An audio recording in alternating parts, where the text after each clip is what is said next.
Welcome to the first chapter of Nehemiah. It's good to be here with you as we journey through the Bible verse by verse.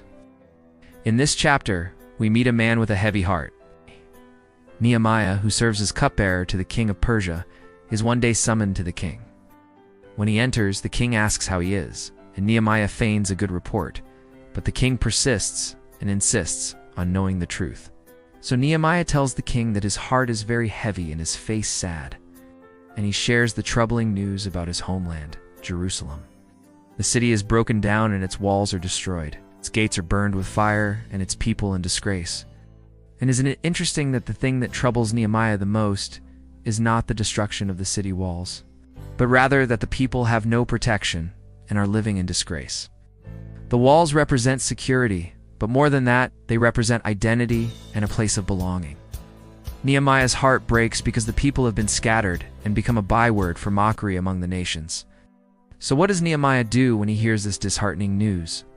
He sits down, weeps, mourns deeply, and then fasts and prays.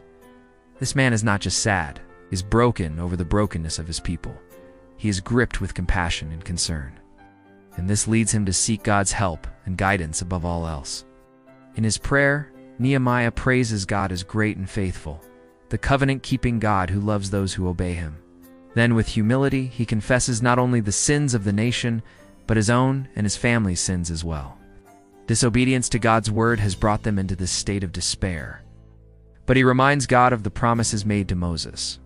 If his people turn back to him, even from exile, he will gather them and restore them. Even if they are scattered among the nations, God will bring them back to the land of their fathers. With this promise in mind, Nehemiah asks God for favor.